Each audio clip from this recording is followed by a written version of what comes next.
Hello guys, तो welcome back to my YouTube channel. तो আজি আমি গৈ আছোঁ নেপাল। কিয় গৈ আছোঁ, কেলে গৈ আছোঁ আপোনালোকক ভিডিঅ'টোৰ জৰিয়তে মই দেখাবলৈ চেষ্টা কৰিম। কিন্তু বৰ্তমান মই আছোঁ ঘৰত আৰু ইয়াৰ বেগ চেগ লৈ গ'লোঁ নেপাল। সোনকালে আহিম, তোমালোকৰ লগত গৈ আহিম গাইছ। Okay, bye bye. তো আমাক খুৰাজনে চাপৰ মুখত থৈ আহিব গ'ল আৰু খুৰায়ো গাড়ীখন উৰাজাহাজ চলোৱা দি ফালি গৈ পিনে পালোগৈ আমি চাপৰ মুখ। ঘৰৰ পৰা চলাতে আহিছিলোঁ, যিহেতু আমাৰ ট্ৰেইনখন লেট হ'ল, 8টা বাজিলে, সেইকাৰণে আমি এতিয়া ষ্টেচনতে ৰখি আছোঁ। তো আমাৰ ট্ৰেইনখন এতিয়াও আহি পোৱাহি নাই, গতিকে আমি ষ্টেচনত এনেই ৰখি আছোঁ। আমাৰ 8টা বজাত আহিব আৰু আহক আমি ভিতৰত আমি নেপালত গৈ কি কৰিম সকলো দেখাই আছোঁ। বহুত অপেক্ষাৰ অন্তত ফাইনেলি আমাৰ ট্ৰেইনখন আহি ষ্টেচনত উপস্থিত হ'লহি আৰু এতিয়া আমি যাবলৈ ওলাইছোঁ চাপৰ মুখৰ পৰা নিউ জলপাইগুৰিলৈ। কিন্তু আমাৰ যাত্ৰা ৰাতি আছিল, গতিকে মই ট্ৰেইনৰ ওপৰৰ চিটত বিন্দাছকৈ শুই গ'লোঁ।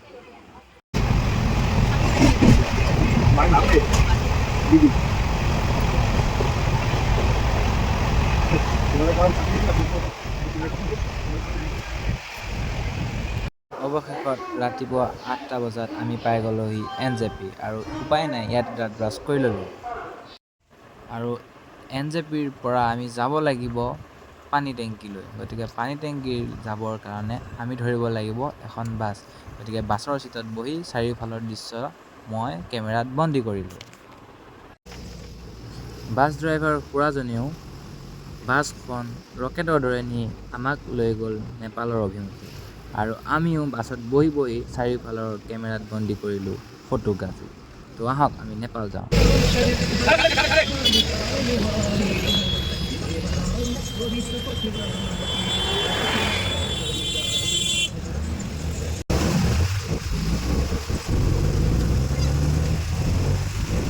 ইণ্ডিয়ালৈ ফোন কৰিবৰ বাবে ল'লোঁ এখন নেপালৰ চিম NCP। তো প্ৰথম দিনাখনেই আমি নেপাল আহি মেচি আই কেয়াৰ হস্পিটেলৰ ওচৰতে ল'লোঁ এটা লজ আৰু প্ৰথম দিনাখনেই সৌভাগ্যকণ হ'ল যে মেচি হস্পিটেলখন আমি ওচৰৰ পৰা চালোঁ আৰু বন্দী কৰিলোঁ মই কেমেৰাত ইয়াৰ সুন্দৰ দৃশ্য। এয়া চাওক, চাৰিওফালে সেউজীয়া বননিৰ মাজত আছে মেচি আই হস্পিটেল, যিখন নেপালত অৱস্থিত।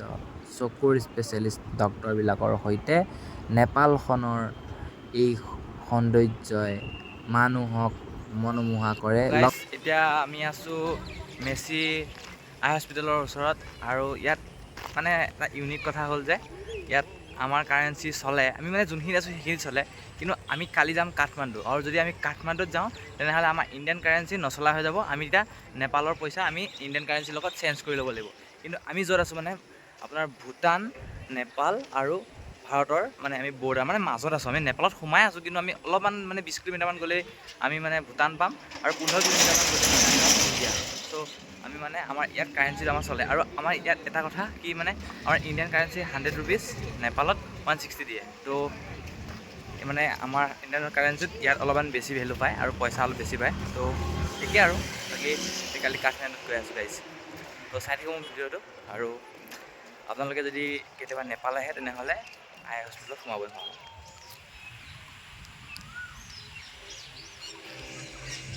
আকাশত সেয়া নেপালৰ ফ্লেগ আৰু এখন নেপালৰ এখন মানে পাৰ্ক হয়, বহুত ডাঙৰ এৰিয়া কভাৰ কৰি আছে। আপোনাৰ কমচে কম 10 বিঘামান মাটিৰ এখন ডাঙৰ পাৰ্ক কভাৰ কৰি আছে আৰু ৰাস্তাৰ সিটো পাৰে এখন বিৰাট চাহ বাগিচা।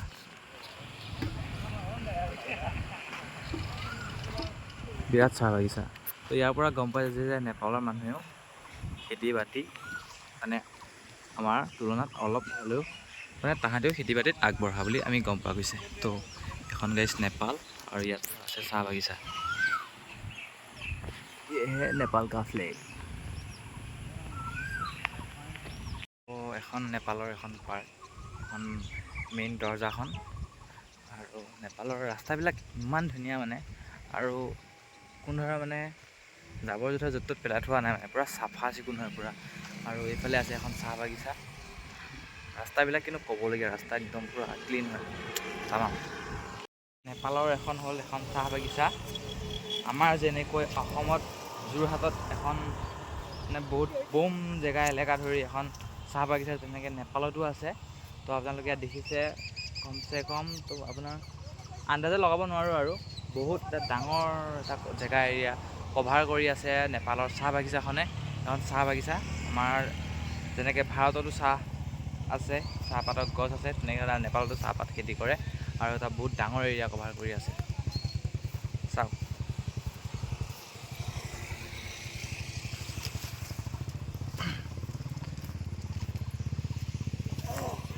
एक घर वाली और एक बाहर वाली तो ये इंडियन का करेंसी है और ये नेपाल का करेंसी है। नेपाल का ये 10 रुपया नोट है और ये 5 का नोट। मैं बर्तमान मेसी हस्पिटेলৰ যিটো ফ্ৰণ্টত এখন গাৰ্ডেন আছে, সেই গাৰ্ডেনখনৰ ভিতৰত আছোঁ। আৰু এই মানে গাৰ্ডেনখন ইমান ধুনীয়াকৈ ৰাখিছে, মানে কি ক'ম, হাজাৰ হ'লেও অসমতকৈ বহুতেই ভালকৈ ৰাখিছে। আৰু এখন চৰকাৰী হস্পিটেল হয়, কিন্তু চৰকাৰী হস্পিটেল হ'লেও ইয়াত কোনো ধৰণৰ য'ত ত'ত পিক পেলোৱা বা য'ত ত'ত জাবৰ পেলোৱা ছিষ্টেমটো নাই। পূৰা মানে ইয়াত যি চিকিউৰিটি নহয়, পূৰা মানে ডেঞ্জাৰ হয়। আৰু বহুত ইমান ধুনীয়াকৈ ৰাখিছে তেওঁলোকে, মানে চেলুট, কি ক'ম।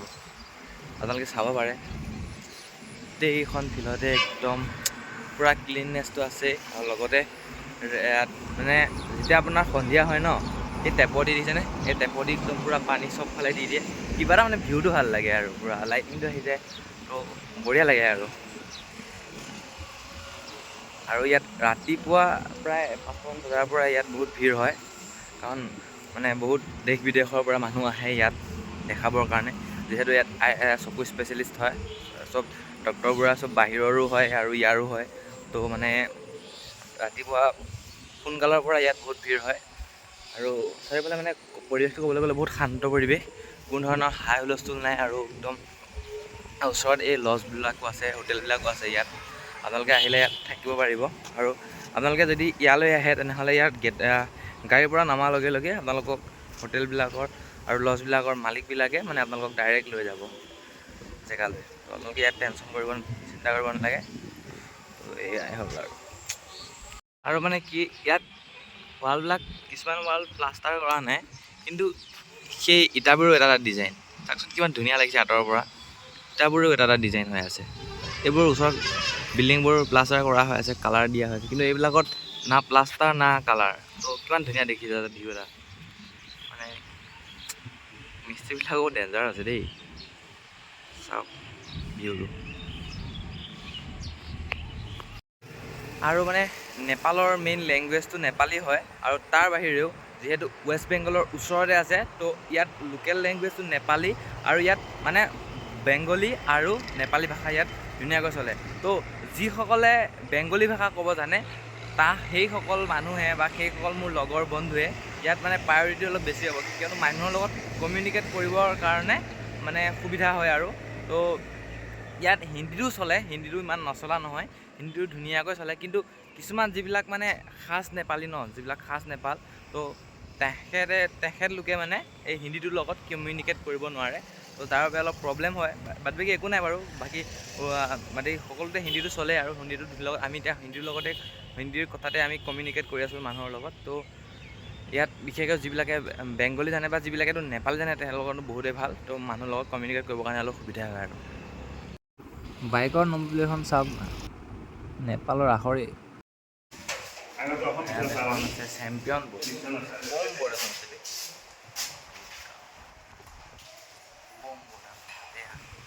তো আমি এতিয়া যাব ওলাইছোঁ নেপালৰ এটা মন্দিৰলৈ। আৰু সেই মন্দিৰটোত মানে বোলে কিবা শুনিছোঁ আৰু, তো আমি গৈ পেলাইহে দেখিম আৰু কি হয় কি নহয়।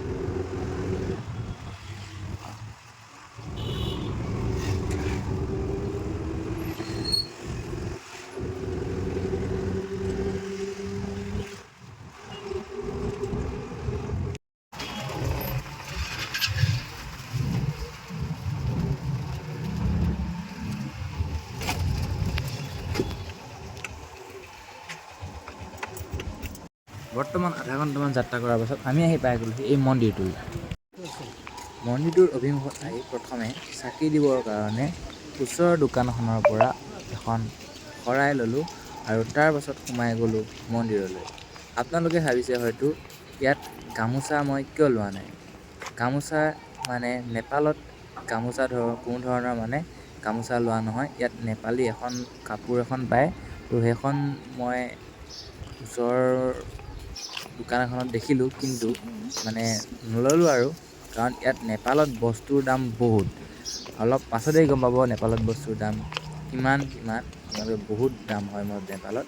আৰু নেপালত সকলোতকৈ এটাই কম দাম, সেইটোৱেই হ'ল গাখীৰ চাহ। ইয়াত এগিলাচ গাখীৰ চাহৰ দাম মাত্ৰ 10 টকা, কিন্তু আমাৰ তাতে কিমান টিকলা এটা কাপত দিয়ে ন। বাছ সেইবিলাক কথা বাদ দিয়ক বাৰু।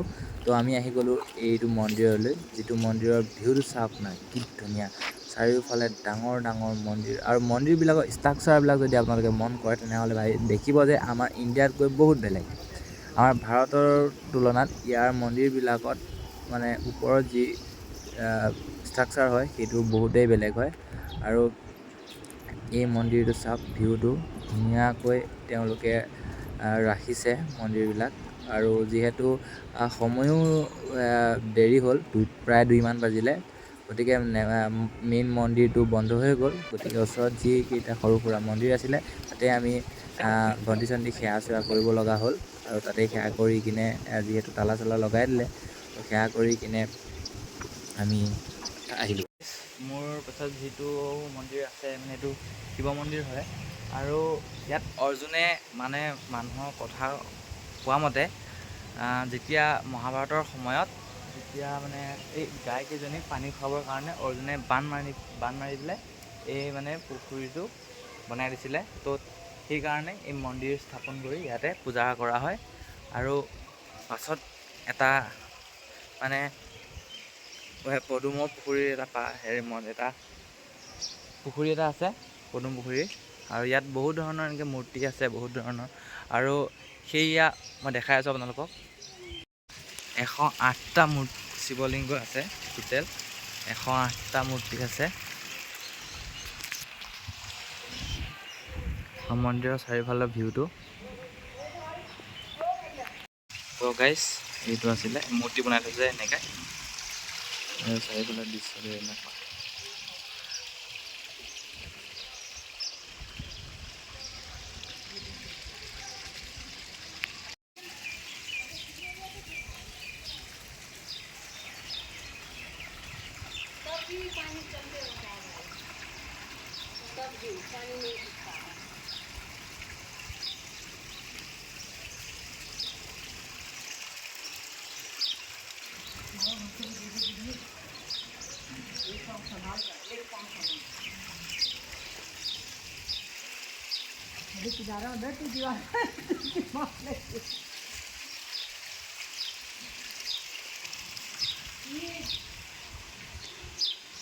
মন্দিৰৰ প্ৰথম গেটখনৰ ফাৰ্ষ্ট ভিউটো।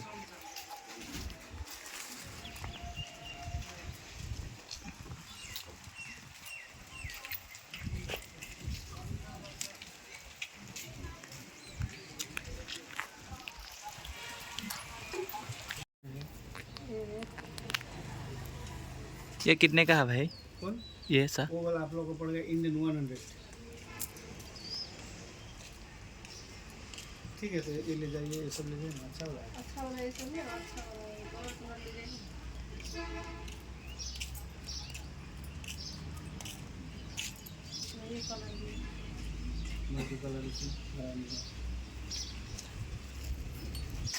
ये कितने का है? कौन? ये ओ आप लोग का इंडियन 350, 350। वो पीतल का है ना।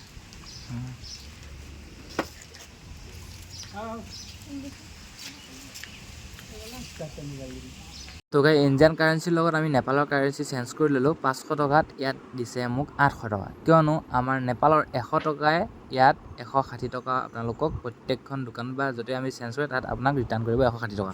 তো গাইজ, আমাৰ ইণ্ডিয়াত যেনেকৈ SBI বেংক আছে, ATM আছে, তো ইয়াত নেপাল SBI বেংক লিমিটেড। তো ইয়াত নেপালৰ ATM কাম কৰে, ভিজা ৰুপে তো এইবিলাক কাৰ্ডে কাম কৰে। ইয়াতে পইচা প্ৰথমে উলিয়াই লওঁ। তো পিছদিনাখন ৰাতিপুৱা শুই উঠিয়ে আমি আহিলোঁ ওলাই আৰু দেখিলোঁ মাকৈ, যিহেতু মাকৈ লাভাৰ গতিকে আমি খালোঁ মাকৈ। তো এইখন হ'ল নেপালৰ এখন দৈনিক বজাৰ। এইখন বজাৰত প্ৰত্যেক দিনাই মানে আমাৰ যেনেকৈ সাপ্তাহিক বজাৰবিলাক বহে তেনেধৰণে ইয়াত দৈনিক বজাৰ। যিহেতু প্ৰত্যেকখন দেশতে এখন এখন বজাৰ থাকেই, তো নেপালৰ বজাৰখন আপোনালোকক মোৰ ভিডিঅ'টোৰ জৰিয়তে দেখাবলৈ চেষ্টা কৰিলোঁ।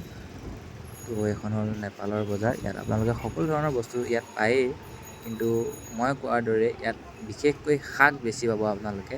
যিকোনো শাক, আমাৰ যেনেকৈ ঢেকীয়া, বালি বাবৰি যেনেকৈ খুতৰা শাক যেনেকৈ পায়, ইয়াতো শাক বিখ্যাত, মানে শাক পাবই আপুনি। বেলেগ বস্তু পাওক নাপাওক, কিন্তু আপুনি ইয়াত শাক পাবই। আৰু বজাৰখনো ধুনীয়া, আৰু ইয়াত এটা কথা মন কৰিব লাগিব, মেইনলি ঠাইখন অলপ চাফা আছে।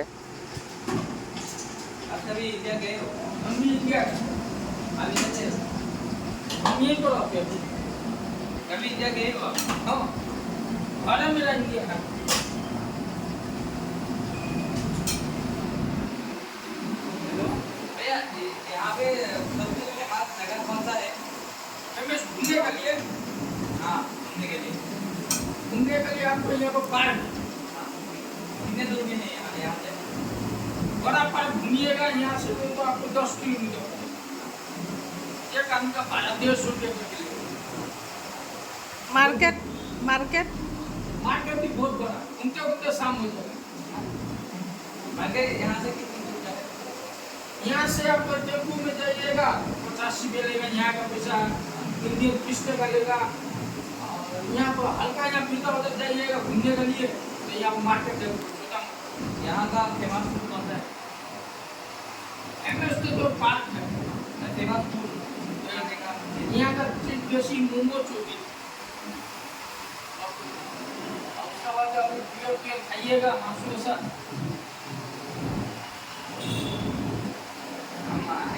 গাইজ, বৰ্তমান মই উপস্থিত আছোঁ নেপালৰ এখন মানে ডাঙৰ কাপোৰ আৰু মানে বুম মাৰ্কেটত, এখন মানে নেপালৰ এখন বিখ্যাত মাৰ্কেট।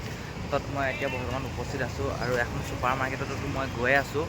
আৰু ছুপাৰ মাৰ্কেটখন মানে মেচি হস্পিটেলৰ পৰা প্ৰায় 3 কিলোমিটাৰমান ওচৰতে। যদি আপোনালোকে কেতিয়াবা নেপাল আহে তেনেহ'লে এই মাৰ্কেটখনত সোমাব, আৰু বহুত এক্সপেঞ্চিভ বস্তু দেখা পাব। তো আহিব গাইজ, মাৰ্কেটখন মই আপোনালোকক ধুনীয়াকৈ দেখাই দিম।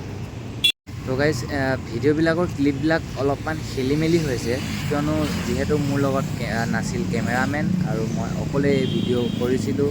আৰু যিহেতু মই আগৰ ভিডিঅ'বিলাকত মোৰ লগৰ এজন আছে, সি মোক কেমেৰা ধৰি দিয়ে আৰু মই ভিডিঅ'বোৰ বনোৱাত মোৰ অলপ সহায় হয়। যিহেতু মই ইয়াত তাক লৈ অহা নাই, গতিকে মোৰ কেমেৰামেন নাই, গতিকে মই নিজেই ক্লিপবোৰ ভিডিঅ'বিলাক ৰাখিছোঁ আৰু নিজেই কৰিবলগীয়া নিজেই কৰিছোঁ। আৰু যি কি নহওক নেপালী জনাব। আৰু আহিব লগা হওঁতেই আমি তাতো দেখিলোঁ নেপালীসকলৰ সাংস্কৃতিক কিবা মানে মেলা চেলা কিবা চলি আছে। তো আমি ইমান ল'ব নোৱাৰিলোঁ, যিহেতু আমাৰ ট্ৰেইনখন ৰাতিপুৱা 11টাত আছে। তো যদি আমাৰ লেট হৈ যোৱা চান্স আছে, গতিকে আমি আহি গ'লোঁ। আৰু আমাক খুৰাজনীও ধুনীয়াকৈ আমাক লৈ আহিলে, যিহেতু অহাৰ দিনৰে পৰা এই খুৰাজনৰ গাড়ীখন আপোনালোকে দেখিয়ে আছে। কিন্তু এই খুৰাজনীয়ে আমাক গোটেই নেপালখনৰ ঘূৰালে। যিহেতু আমাৰ লগত সময় বহুতেই কম আছিল, গতিকে আমি নেপালখনৰ আধা সংখ্যক ঠাইহে আমি ঘূৰিব পাৰিলোঁ। গোটেইখন ঠাই আমি ঘূৰিবলৈ আমাৰ সময় নহ'ল। গতিকে এইখন হ'ল নেপাল আৰু ভাৰতৰ বৰ্ডাৰ। তো এতিয়া আমি আছোঁ নেপালত, আৰু আমি পাৰ হ'লোঁ, এতিয়া আমি আছোঁ ভাৰতত। তো আমি নেক্সট মই গৈ আছোঁ শ্বিলঙত, আৰু শ্বিলঙৰ কোন ঠাইত যাব লাগে বা কোন ঠাই ভাল হয় আপোনালোকে কমেণ্ট কৰি জনাব, আৰু মই সেই ঠাইখনলৈ গৈ ভিডিঅ' বনাবলৈ চেষ্টা কৰিম। আৰু শ্বিলঙতো মই বেছি দিনৰ কাৰণে নাযাওঁ, মই 4 আৰু 5 দিনমানৰ কাৰণে যাম। যিহেতু মোৰ ফাইনেল এক্সামো আহি পাওঁ হৈছেহি, আৰু মোক যিহেতু এক্সামৰ কাৰণে মই বেছি দিনৰ কাৰণে যাব নোৱাৰিম, অতি কম দিনৰ কাৰণে যাব লাগিব। আপোনালোকে ভিডিঅ'টো চাই কেনেকুৱা পালে আৰু এটা কমেণ্ট কৰি দিব, আৰু প্ৰেৰণা দিব, যাতে মই শ্বিলঙত ধুনীয়াকৈ ঘূৰি যাওঁ। গতিকে আজিলৈ ভিডিঅ'টো ইমানতে সমাপ্ত হ'ল, আৰু আমি পালোগৈ। বৰ্তমান আমি NJP যাব লাগিব, আৰু NJPৰ পৰা আমি চাবনপুৰ ট্ৰেইনত যাম। বৰ্তমান আমি আহি পালোহি চাপৰ মুখৰ পৰা আহি আছোঁ আমি ঘৰলৈ আৰু ঘৰৰ দিশত আহি থাকোঁতে কপিলি তাণ্ডৱ ভয়াৱহ দৃশ্য যিহেতু পানী হোৱাৰ কথা শুনি আছিলোঁ গতিকে আমি বেছিদিন নকৰিলোঁ সোনকালে টিকেট কৰি আমি নেপালৰ পৰা গুচি আহিব লগা হ'ল গতিকে আমি নেপালখন ইমান ভালকৈ ফুৰিলোঁ যদিও অলপ এটা চিন্তা হৈ আছিলে সেইকাৰণে অলপমান ভিডিঅ' কৰাটো অলপ খেলি মেলি হ'ল বাৰু যি হওক নেক্সট ট্ৰিপ শ্বিলং গৈ আছোঁ গতিকে মোক ছাপোৰ্ট কৰিব গাইজ থেংক ইউ